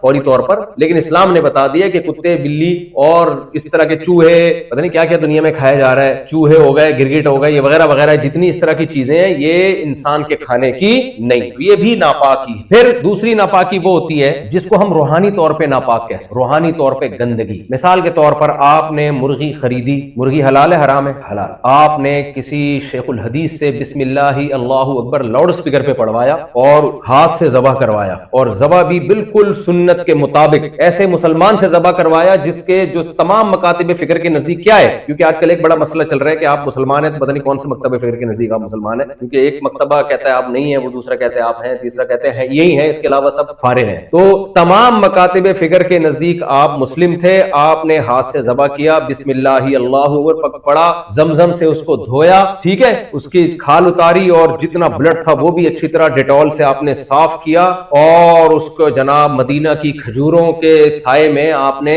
پیش کر کے رکھ دیا۔ لیکن وہ جو مرغی آپ نے خریدی تھی وہ چوری کے پیسے، وہ کیا تھے؟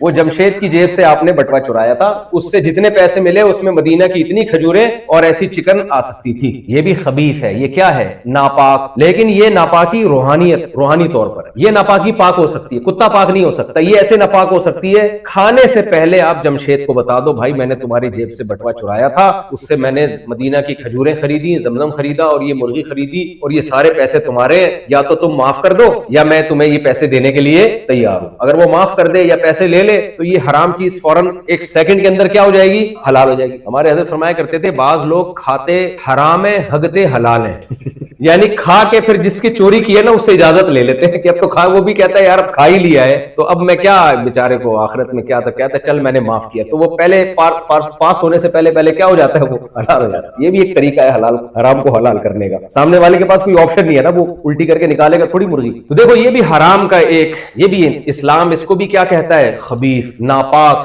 غلیظ، گندا مال کھا رہے ہو آپ، یہ کیا ہے؟ گندا مال۔ تو غیر مسلم تو کہے گا بھائی اللیگل ہے، اسلام کے نزدیک اللیگل سے اوپر ایک لفظ ہے جو زیادہ بھاری بھرکم لفظ ہے، اللیگل ہلکا لفظ ہے۔ دیکھو مثال سے بات سمجھا، آپ نے کہیں چوری کی، اللہ بچائے، چوری کی آپ نے، اب اس چوری کے، یہ چوری لیگل ہے اللیگل ہے؟ بولو اللیگل۔ تو اللیگل ہونے کی بیس پہ آپ کو سزا ملے گی کہ جس کے پیسے آپ نے چرائے ہیں آپ یا تو وہ پیسے واپس کریں، یا کسی ملک کا لا ہو سکتا ہے کہ ڈبل پیسے واپس کریں اور 1 آدھ دن کی جیل ہوگی جو بھی ہوگا، یا وہ اگر معاف کر دے تو معاف بھی ہو جائے، ایسا ہی ہے نا۔ لیکن اسلام کیا حکم یہ ہے کہ چور کا ہاتھ کاٹ دو. آپ نے 10,000 روپے چرائے, اسلام کیا کہہ رہا ہے؟ چور حکومت کو کہہ رہا ہے آپ نہ کاٹنا شروع کر دیں, تو چور کا کیا ہاتھ کاٹ. سوال یہ پیدا ہوتا ہے کہ جرم اس نے یہ کیا کہ 10,000 روپے چرائے اور ہاتھ کاٹا جا رہا ہے 10 کروڑ کا, بلکہ وہ بھی کم ہے. کیا خیال ہے؟ تو کسی انلیگل کام پہ 10 کروڑ یا 10 ارب کا آپ کا ذاتی پارٹ جو قدرت نے آپ کو گفٹ دیا ہو, دنیا کا کوئی قانون یہ کہتا ہے کہ انلیگل کام پہ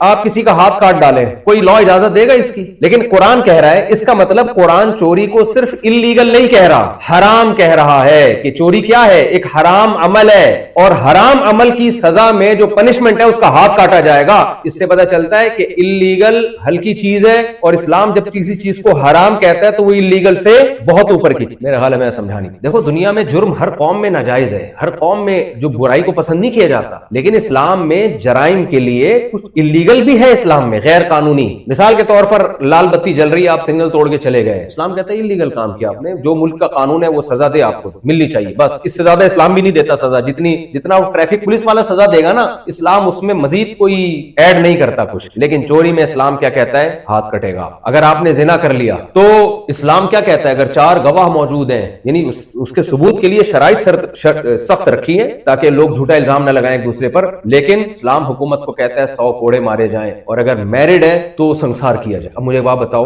ایک شخص بدکاری کرتا ہے, میرڈ آدمی, سب سے زیادہ اس کے اس عمل سے تکلیف اس کی بیوی کو ہوگی. کیا خیال ہے؟ اگر وہ پکڑا گیا, بیوی سے پوچھا جائے گا نا, یہاں گورنمنٹ کہے گی بھئی آپ کے ساتھ اس نے ناانصافی کی, آپ بتائیں کیا سزا ملنی چاہیے. بیگم کہتی ہے بھئی اس کو چھوڑ دو, میرا میاں ہے, چلو یار میں نے معاف کیا, میری بے وفائی کی اس نے, میرے ساتھ اس نے خیانت کی ہے, کوئی بات نہیں, میں نے کیا کیا؟ معاف کیا. اسلام معاف کر دے گا؟ بھئی اسلام کہتا ہے شادی شدہ مرد ہے اور مضبوط یعنی ثبوت سے اگر اس کا جرم ثابت ہو گیا تو گورنمنٹ پر لازم ہے کہ اس کو رجم کرے. کما رہا ہے تو 100 کوڑے مارے. سوال پیدا ہوتا ہے, خیانت تو بیگم کے ساتھ کی ہے اور وہ معاف کر رہی ہے, اس کو تکلیف ہو نہیں رہی ہے, اس نے دل بڑا کر دیا کہ چلو یار میں نے معاف کیا اس کو, تو پھر اسلام اس کو سزا کیوں دے رہا ہے؟ بھائی وجہ اس کی یہ ہے کہ بدکاری کرنا, زنا کرنا, یہ بیوی کے ساتھ ناانصافی, بیوی کے ساتھ بے وفائی, یہ ایک پہلو ہے. دوسرا پہلو کیا ہے کہ یہ حرام عمل ہے, اور حرام کی ڈیفینیشن کیا ہے؟ گاڈ کی, خدا کی نافرمانی کرنا, خدا کے قانون کو توڑنا. تو اللہ کی طرف سے پنشمنٹ الگ ہوگی اس کے لیے. سمجھ میں آ رہی ہے بات کہ نہیں آ رہی؟ تو بھائی آپ پہلے فیصلہ کر لیں آپ مسلم ہیں یا نہیں ہیں. اگر آپ مسلم ہیں تو کچھ انلیگل کام تو صرف انلیگل ہی کہلائیں گے, کچھ انلیگل کام ایسے ہیں جو صرف انلیگل نہیں ہیں بلکہ اللہ نے اس کو ناجائز اور حرام قرار دیا, اس کو خبائث میں, خبیث میں داخل کیا ہے. تو اس پہ جو سزا ملے گی وہ کس کی طرف سے ملے گی؟ وہ اللہ کی طرف سے ملے گی. اور آسان مثال دے کے بس میں آگے چلتا ہوں. دیکھو قوم سمود جو تھی وہ لوگ ناپ تول میں کمی کیا کرتے تھے. آپ نے پڑھا ہوگا قرآن مجید میں اللہ تعالیٰ نے قوم سمود کی طرف وَإِلَىٰ ثَمُودَ أَخَاهُمْ صَالِحًا, صالح علیہ السلام کو بھیجا. صالح علیہ السلام میں جا کے ان کو سمجھایا. پہلی بات تو یہ کہ قوم سمود میں ناپ تول کی کمی میں صالح علیہ السلام کو بھیجنے کی کیا ضرورت تھی؟ بھائی ناپ تول کی کمی سے کیا ہو رہا تھا؟ کرپشن ہو رہی تھی, کرپشن کی وجہ سے بہت سارے لوگوں کو ٹھگا جا رہا تھا, یہی ہو رہا تھا نا. تو وہ لوگ خود یہ فیصلہ کرتے یار سارے ہی قوم میں جب ٹھگ ہو گئے تو قانون مضبوط بنائے ہم تاکہ یہ ٹھگنا ختم ہو, کوئی لا مضبوط ہو. وہاں کی گورنمنٹ کو چاہیے تھا نا یہ کرتی, اور اگر نہیں کرتے تو ہم اگر وہاں جاتے ہم کہتے یار جب سبھی ایک دوسرے کو ٹوپیاں کرا رہے ہیں تو کرانے تو, جب یہ اس پہ خوش ہیں, سبھی ایک دوسرے کو ٹھگ رہے ہیں, سبھی ایک دوسرے کو کراچی کی اصطلاح میں کہتے ہیں چونا لگا رہے ہیں, ٹوپیاں کرا رہے ہیں, تو کرنے تو کیا خیال ہے آپ, ان کا اپنا نقصان ہے. لیکن قرآن کیا کہتا ہے کہ ہم نے ان کو کرپشن سے روکنے کے لیے صالح علیہ السلام کو بھیجا جو میسنجر آف گاڈ تھے, خدا کا پیغام لے کر اس قوم کے پاس گئے ہیں کہ تم ناپ تول میں کمی کرتے ہو, جب حق لینے کی باری آتی ہے تو حق پورا لیتے ہو, جب حق دینے کی باری آتی ہو تو اس میں ڈنڈی مارتے ہو. قوم باز نہیں آئی, اللہ نے پوری قوم کو تباہ و برباد کر دیا. مجھے ایک بات بتاؤ, ناپ تول میں کمی کرنا صرف انلیگل کام ہوتا تو اس پہ پوری قوم کا تباہ کرنا بنتا نہیں ہے, کیونکہ اس میں تو وہ لوگ بھی تباہ ہو رہے ہیں جن کو یہ ٹھگا کرتے تھے. بھائی انلیگل کام کی سزا تو تھوڑی ملتی ہے, اور اس کو ملتی ہے جس نے وہ کام کیا ہو. اور کیا کام کیا تھا؟ جس کو ٹھگا تھا تو ان کی جیب سے اس کو پیسے دیے جاتے ہیں نا. اللہ نے پوری قوم کو تباہ و برباد کر دیا. کیوں تباہ و برباد کر دیا؟ کرپشن, ناپ تول میں کمی, یہ گورنمنٹ کے لا کے حساب سے انلیگل ہے, خدائی قانون میں انلیگل نہیں ہے. انلیگل سے اوپر کی چیز ہے جس کو کیا کہا جاتا ہے؟ حرام ہے. اور اس پر یہ نہیں ہوگا کہ اتنے سال کی جیل یا اتنے سال کی سزا اور اتنے جرمانہ, نا نا نا. اللہ کہتے ہیں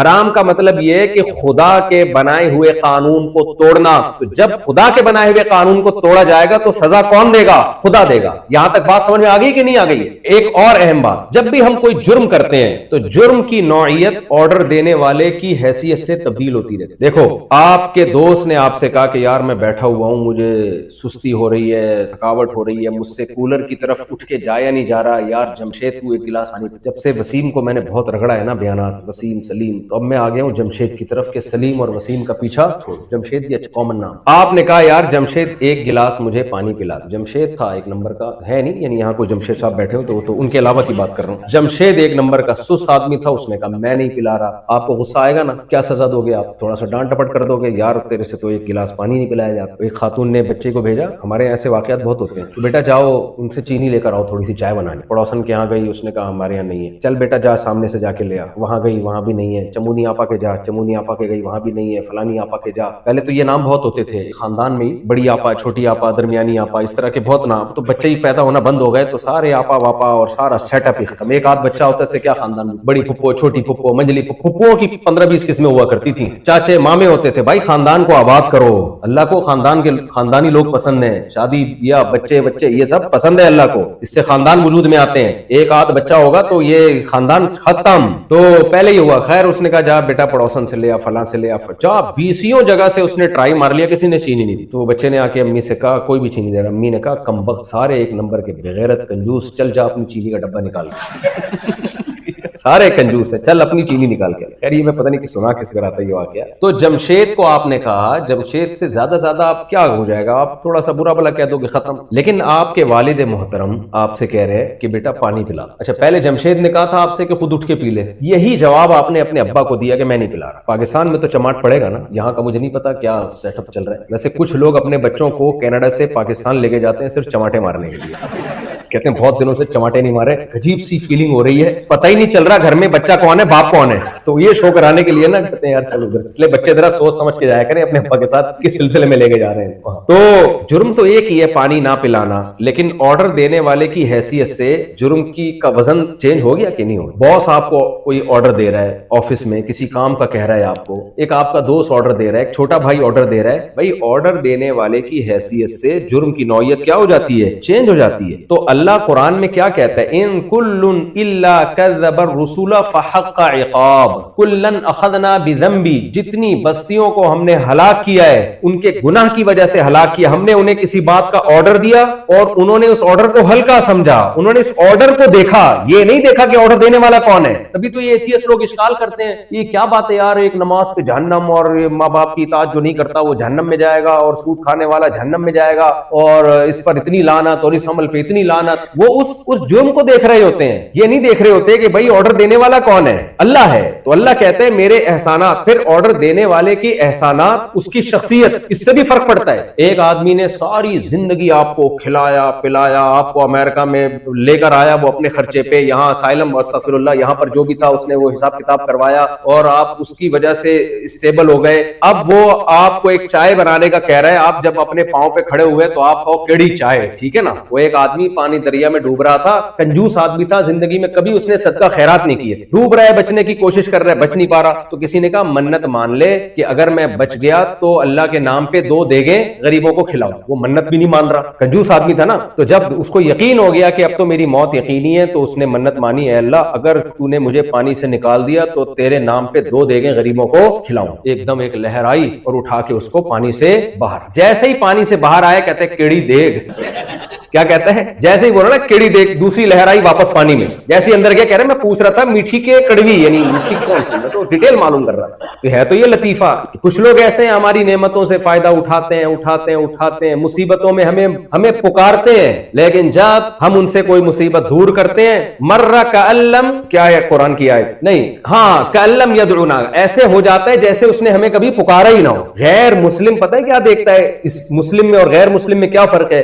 غیر مسلم جرم کی حیثیت کو الگ الگ دیکھ رہے ہوتے ہیں. زنا کر لیا تو کیا ہو گیا, لڑکی بھی راضی ہے, لڑکا بھی راضی ہے تو کیا ہو گیا, کسی کا دل تو نہیں دکھا. ان کی نظر میں سب سے بڑا مسئلہ کسی کا دل نہ دکھاؤ. بس لبرل جو سیکولر نام نہاد لبرل لوگ ہیں ان کا یہی مسئلہ ہے کہ ہم نے کسی کا دل تو نہیں دکھایا نا. ہم نے اگر جوا بھی کھیلا ہے تو بتا کے کھیلا ہے نا, اتنے پیسے تو لگا, اگر یہ چاند آ گیا تو میرے, ہم تو وہ والا جوا بتائیں گے نا جو کراچی میں چل رہا ہے, چھاپ آ گیا تو تیرے. تو اس میں کیا ہے, جب وہ راضی ہے, سود میں کیا ہے جا رہا ہے, 1 لاکھ روپے دے کے اگر اس سے ہم 50,000 اضافی لے رہے ہیں تو وہ راضی ہے نا, اس پہ چوری تھوڑی کر رہے ہیں. کسی کا دل تو نہیں دکھا رہے ہیں. مسلمان اس حیثیت سے نہیں دیکھتا, مسلمان اس حیثیت سے دیکھتا ہے کہ یہ آرڈر کس کا ہے, اللہ کا آرڈر ہے. بھائی اللہ کا جب آرڈر ہے تو آرڈر دینے والے کے احسانات اگر زیادہ ہوں, بہت زیادہ, اور اتنے احسانات کہ قرآن کہہ رہا ہے لو کان البحر مدادا لکلمات ربی لنفد البحر قبل ان تنفد کلمات ربی ولو جئنا بمثلہ مددا. ساری دنیا کے درخت قلم بن جائیں, ساری دنیا کے سمندر سیاہی بن جائیں, اور تم اللہ کے احسانات لکھنا شروع کرو, اللہ کے کلمات لکھنا شروع کرو, سمندروں کی سیاہی خشک ہو جائے گی اور درخت کے قلم گھس گھس کے ختم ہو جائیں گے. اللہ کے جو تم پر احسانات ہیں وہ ختم نہیں ہوں گے. سر کے بال سے لے کے پاؤں کے ناخن تک اتنے احسانات ہیں. جس خدا کے احسانات کے سمندر میں ڈوبے ہوئے ہیں وہ ہمیں آرڈر دے رہا ہے کہ فجر پڑھ لو. آپ کا یار میری آنکھ نہیں کھلتی. وہ آپ کو آرڈر دے رہا ہے ظہر پڑھ لو. وہ یہ تھوڑی کہہ رہا ہے سارے دن بیٹھ کے نمازیں پڑھو. وہ یہ تھوڑی کہہ رہا ہے صبح اٹھنا ہی ہے نا. وہ کہہ رہا ہے جلدی اٹھ جاؤ, انسان کے بچے بن جاؤ, صبح ٹائم پہ جلدی اٹھ جاؤ. میں تھائی لینڈ میں تھا, میں نے 6 بجے دیکھا ساری مارکیٹیں کھلی ہوئی ہیں. میں نے کہا ان کے لیے, مارکیٹوں کے لیے پوری قوم کا اٹھنا بہت آسان ہے, اور ہمارے لیے خدا کا حکم سمجھ کے فجر کے لیے اٹھنا مشکل کام ہے. وجہ کیا ہے؟ کنفیوز ہے, پتہ نہیں خدا کا آرڈر ہے بھی یا نہیں ہے تو ہلکا لے لیا. ہلکا کیوں لیا؟ اس ہلکا لینے میں ایک تو نظریات کی خرابی, دوسرا ہلکا کہ 27ویں رات میں آپ رو کے دعائیں کریں تو اگلے پچھلے سارے کیا ہو جاتے ہیں, پچھلے تو ہوتے ہیں اگلے بھی وہ کرواتے ہیں ہم. تبھی 27ویں رات میں جب ختم قرآن کے موقع پہ لوگ دعائیں مانگ رہے ہوتے ہیں نا, ایسے نوجوانوں کو میں جانتا ہوں, ان کا عید والے دن فلم دیکھنے کا پورا پروگرام, ان کا پورا پلان ہوتا ہے کہ ہم فلم دیکھیں گے جا کے, اور نئی فلم آ رہی ہے عیدوں پہ اکثر نئی فلمیں چلتی ہیں نا, تو اب تو پتہ نہیں پاکستان میں چل رہی ہے کہ نہیں چل رہی, تو ہم جو ہے یہ کریں گے وہ کریں گے, اور پھر رو کے دعائیں ہوتی ہیں, اور گرل فرینڈ کا فون بج رہا, اس کو کہتے ہیں ابھی تھوڑا دعا سے فارغ ہو جاؤں پھر بات کروں گا میں آپ. تو وجہ کیا ہے بھائی؟ آپ اللہ کے آرڈر کو کیا لے رہے ہو؟ ہلکا لے رہے ہو. رمضان میں جو ہر ایک کے گناہ معاف ہوتے ہیں نا, تو حدیث میں یہ بھی تو آتا ہے کہ بہت سے روزے دار ایسے ہیں جن کو روزے میں بھوک کے علاوہ کچھ بھی نہیں حاصل ہوتا, حالانکہ روزہ تو وہ بھی رکھ رہے ہیں. بہت سے راتوں کی عبادت کرنے والے ایسے ہیں جن کو بے خوابی کے علاوہ کچھ بھی حاصل نہیں ہوتا, یہ بھی تو ہے نا حدیث میں. تو جس کے احسانات زیادہ ہوں اس کے آرڈر کی ویلیو خود بخود بولو بڑھ جاتی. اب دیکھو کسی نے آپ پہ بہت سارے احسانات کی, میں ایک مثال دے رہا تھا نا, آپ کسی کو پاکستان سے لے آئے, انڈیا سے لے آئے, اور بیچارہ بے روزگار تھا یہاں امریکہ میں, آپ نے اس کو اسٹیبل کیا وغیرہ وغیرہ وغیرہ, اب آپ اسے کہہ رہے یار آج کا وہ چائے پلا دے. وہ بہت سے لوگ ایسے ہوتے ہیں, وہ دیکھتا ہی نہیں, مڑ کے پوچھتا ہی نہیں, ایسے گھننے بن جاتے ہیں جیسے پہچانتے ہی نہیں. قرضہ لینے سے پہلے اور لینے کے بعد جو حالت ہوتی ہے وہ حالت ہو جاتی ہے. آپ قرضہ لیں, کل کسی نے مجھے کہا کہ میں اتنے قرضوں میں ڈوب گیا ہوں, میرے ساتھ تھوڑی سی تعاون ہو. میں نے کہا کس سلسلے میں ڈوبے ہو؟ کہتے ہیں میں نے بہت لوگوں سے, میں نے یعنی کاروبار کے سلسلے میں قرضہ لیا ہے, مجھ سے کوئی مشورہ لے رہا تھا, کاروبار کے سلسلے میں نے قرضہ لیا ہے, تو اب میں کاروبار چلا نہیں, میں قرضوں میں ڈوب گیا ہوں, تو کچھ تھوڑا سا تعاون کر دیں. میں نے ساتھی سے کہا میں اگر اس کو دوں گا نا, اس نے جن لوگوں سے قرضہ لیا ہے ان کو واپس نہیں کرنا, اس نے دوبارہ سے کاروبار کرنا ہے, کیونکہ جب جیب میں دھیلا نہیں تھا کم وقت تمہیں کاروبار کرنے کی ضرورت کیا تھی؟ دوسروں کے پیسوں پہ کھیل رہے ہوتے ہیں. تو ایسے لالچی لوگ, میں نے کہا ان کو آپ جتنی بھی زکاتیں دے دو, یہ یاد رکھو ہمارے تجربوں سے کچھ چیزیں سیکھنے کی ہیں. یہ بھی میں قیام تام کے لیے تھوڑا سا ٹریک سے اترا ہوں, یہ تجربوں سے سیکھنے کی چیزیں. جو لوگوں سے پیسے لے کے کاروبار کرتا ہے اپنا دھیلا نہ لگائے. پہلی بات, وہ کاروبار ڈبوئے گا تو لازمی. اگر وہ آپ کو پروفٹ کما کے دے رہا ہے تو سمجھو زیادہ بڑا فراڈ ہی ہے وہ. بھائی کوئی صاحب بیٹھ یہ کام کرتے ہو تو وہ ٹھیک ہوں گے, ان کے علاوہ کی بات کر رہا ہوں. ہاں, تو وہ جو پیسے لے گا نا آپ سے, وہ لے کے ڈبوئے گا پہلی بات, اور اگر پروفٹ دے رہا ہے تو زیادہ خطرناک ہے. وہ اعتماد بحال کر رہے ہیں تاکہ اور زیادہ دکھ رہے, آخر میں لے کے بھاگے گا. اور دوسرا, بھاگنے کے بعد جب اس پہ قرضے چڑھیں گے تو پھر وہ لوگوں سے زکاتیں لے کے یہ نہیں کرے گا کہ جن کا قرضہ ان کو واپس کرے. وہ جہاں کہہ رہے 10 آدمیوں کا قرضہ چڑھا ہوا ہے تو ایک ان کا بھی چڑھ جائے تو کیا آ جا رہا ہے, تو اس میں کون سا ایسا ٹینشن والی بات.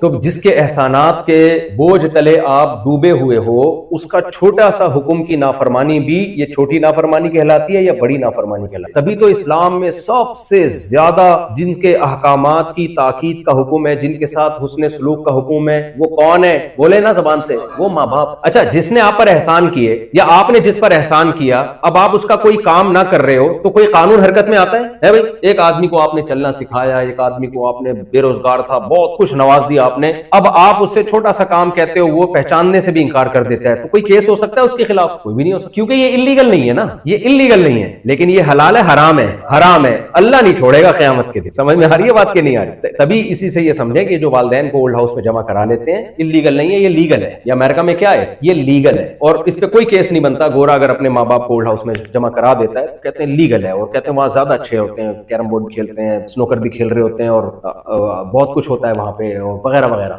گھر میں وہ سب تو اولڈ ہاؤس کو ہمارے یہاں بھی پروموٹ کرنا شروع کر دیا. یہاں لوگ آتے ہیں, ولاگ بناتے ہیں, دیکھو اولڈ ہاؤس ایسی بری چیز نہیں ہے, بہت زبردست چیز ہے. میں کہتا ہوں تمہارا بھی جام پھر اولڈ ہاؤس ہوگا. یہ ولاگ بڑھاپے میں اپنے بچے کو دیکھ, بیٹا مجھے بھی وہاں جا کے جمع کر. تو کوئی کیس نہیں بنتا, پاکستان میں بھی نہیں بنتا. لیکن مجھے ایک بات بتاؤ, اللہ چھوڑ دے گا؟ اللہ نہیں. اللہ کہے گا تیری ماں نے تجھے پیدا کرتے ہی اولڈ ہاؤس میں کیوں جمع نہیں کرا دیا, یہ چائلڈ ہاؤس میں کیوں جمع نہیں کرا دیا, تیری ماں نے کیوں تجھے سنبھال کے رکھا تھا, تیرے باپ نے کیوں تجھے گود میں اٹھائے اٹھائے گھومتا تھا, تیری پریشانی پہ وہ پریشان ہوتا تھا, تیری غم پہ وہ رویا کرتا تھا, تیری خوشی پہ وہ خوش ہوا کرتا تھا. یہ اس کے جذبات تھے. قانون اس کو اس پہ مجبور نہیں کر رہا تھا. قانون ملازموں کو مجبور, قانون ایئر ہوسٹس کو مجبور کرتا ہے کہ مجھے بٹن دباؤں تو چائے پلائے, نہیں پلائے گی اس کی کمپنی اس کو نکال دے گی. ماں اور باپ کو کوئی مجبور نہیں کرتا, وہ اپنی محبت میں اولاد کی خدمت کرتے ہیں. اللہ یہ کہتے ہیں جس نے تمہیں بچپن میں محبت دی, جب وہ بوڑھے ہو گئے تو تم نے ان کو بھولنا نہیں ہے. اگر تم ان کو بھول گئے, تم نے اس محبت کا بدلہ نہیں دیا جو دنیا میں انہوں نے دیے بچپن میں تمہیں, تو دنیا کچھ نہیں کہے گی میں نہیں چھوڑوں گا میں, کیونکہ یہ احسان فراموشی کی بدترین مثال ہے. یہ جس کے احسانات زیادہ ہوتے ہیں اس کے آرڈر کی ویلیو خود بخود بڑھ جاتی ہے. تو سب سے زیادہ احسانات کس کے ہیں میرے بھائی؟ اللہ کے احسانات ہیں. اب ہونا یہ چاہیے تھا کہ اسلام نے بتایا اللہ کے احسانات ہیں, لہذا اللہ کے احکام کو فالو کرو. احسانات کا بدلہ دینے میں نا سب سے بڑی رکاوٹ ہوتی ہے آپ کے خواہشات. مثال کے طور پر آپ اسٹیبل ہو گئے, کسی نے آپ پر بڑے احسانات کیے, اب آپ کو ظاہر ہے اس کی بات, اس کا کام کرنا پڑے گا, اس کی خدمت کرنی پڑے گی. انسان اس سے جان چھڑاتا ہے. انسان چاہتا ہے کہ میں آزاد رہوں, مجھ پہ کسی قسم کی کوئی ذمہ داری نہ آئے. تو اس کا ایک طریقہ تو یہ کہ بے شرم بن کے آپ یہ کام, آپ جمشید کو بول دیں تم نے مجھ پر یہ احسانات کیے تھے, ٹھیک ہے میں مانتا ہوں, لیکن میں اس کا بدلہ نہیں دوں گا, تمہیں جو اکھاڑنا ہوگا. اس سے کیا ہوتا ہے, انسان بدنام ہوتا ہے کہ نہیں ہوتا؟ لوگ کہیں گے دیکھو احسان فراموش ہے, مانتا ہے کہ اس نے احسانات کیے لیکن بدلہ نہیں دے رہا. لیکن عزت دار آدمی ایسا نہیں کرے گا. عزت دار آدمی اگر بے شرم اور بے غیرت ہو جائے نا, تو وہ یہ ماننے سے ہی انکار کر دے گا کہ جمشید کے مجھ پر احسانات ہیں, کیونکہ اس کو پتا ہے میں نے اگر یہ مان لیا, میں نے اگر یہ تسلیم کر لیا, تو دنیا کہے گی کہ مانتا بھی ہے, اس کے بعد بھی اس کے ساتھ تیرا یہ سلوک ہے. تو اپنے آپ پہ اچھا لیبل لگانے کے لیے کہ ہم بہت اچھے ہیں, دنیا ہمیں اچھا سمجھے, اس کا بہترین طریقہ یہ کہ جس نے احسانات کیے اس کے محسن ہونے کا انکار. اب دیکھو ہم پر سب سے بڑا حق اللہ کا ہے, کیونکہ اس کے احسانات سب سے زیادہ احسانات کس کے ہیں. لیکن جب اللہ کے احسانات ہم پر بہت زیادہ ہیں, تو اللہ جو مطالبہ ہم سے کرے گا, ہمارا ریلیشن سب سے زیادہ مضبوط کس سے ہونا چاہیے؟ اللہ سے ہونا چاہیے. سب سے زیادہ راضی کرنے کی فکر ہم کس کو کریں؟ اللہ کو, جس نے ہمیں بنایا. ماں باپ سے بھی بڑا حق, کیونکہ ماں باپ کی نعمت بھی تو اللہ نے دی نا. اللہ کہتا ہے خلق من الماء بشرا فجعله نسبا وصهرا, اس نے تمہیں پانی سے بنایا, اور جب دنیا میں وہ تمہیں لے کر آیا, ایسے پروٹوکول کے ساتھ لے کر آیا ہے کہ ددیال نلیال کا ایک خاندان چپکا دیا تمہارے ساتھ, اور بلوغت کی دہلیز پہ قدم رکھا تو ایک سسرال والا خاندان بھی. 3 خاندانوں میں اس غلیظ پلید پانی کو جو کپڑے پہ لگ جائے تو نماز نہیں ہوتی, اس پانی کو یہ پروٹوکول دیا دنیا میں لاتے ہوئے اللہ تعالیٰ نے. تو جتنا یعنی ماں باپ سے بھی بڑا, ماں باپ کی نعمت دینے والے بھی کون ہیں؟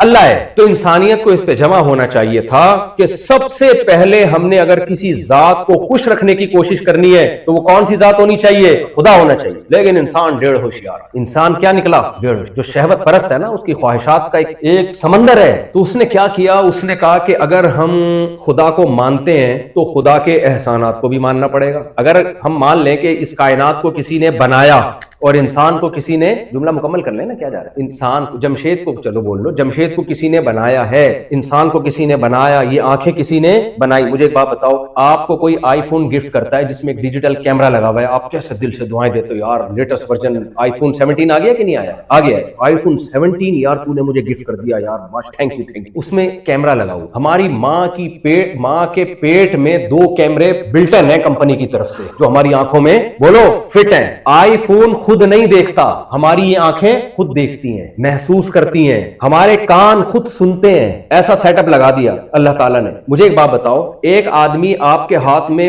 بہت ہی بہترین HD کیمرہ ہو, بہت ہی بہترین, جو بڑی بڑی فلموں میں استعمال ہوتا ہو, کروڑوں روپے کا آپ کے پاس تھا, وہ کہتا ہے, ایک ڈاکو آیا, کہتا ہے یا تو اپنا یہ والا ڈیجیٹل کیمرہ دے دے یا یہ والا دے دے, آپ کون سا دو گے؟ وہ کروڑوں روپے کا جو کیمرہ ہے نا آپ کا, وہ یہ لے جا, یہ لے جانے کی اجازت. کون سا والا قیمتی ہوا؟ یہ موبائل والا قیمتی ہوا, یہ جو کھوپڑی میں فٹ ہے یہ والا قیمتی. اچھا, وہ کہتا ہے کہ یہ کروڑوں روپے کے 10 کیمرے تیرے پاس رکھیں, یا تو یہ دے دے یا دونوں میں سے ایک دے دے, یہ والا ایک دے دو گے آپ. اس دونوں خربوں روپے سے زیادہ کی قیمت والے کیمرے ہیں جو ہماری آنکھوں میں فٹ ہیں. یہ کس کا احسان ہے بھائی؟ یہ کس نے دیا آپ کو؟ اب وہ اللہ کہہ رہے ہیں ان آنکھوں کو غلط استعمال مت کرو. تو بے شرمی کی بات ہے نا, یہ آنکھیں آپ غلط استعمال, اللہ کہہ رہے ہیں یہ تمہاری بیوی ہے دیکھنے کے لیے, اس کو دیکھو, آپ اس کو 100 دفعہ دیکھو, آپ بٹھاؤ, گپ شپ لگاؤ اس سے, اس کی باتیں سنو. ہم تو ذرا لبرل قسم کے مفتی, ہم کہتے ہیں اس سے گانا بھی سن لو آپ. مجھے لوگ کہہ رہے تھے میں اپنی بیوی کو گانا سناتا ہوں,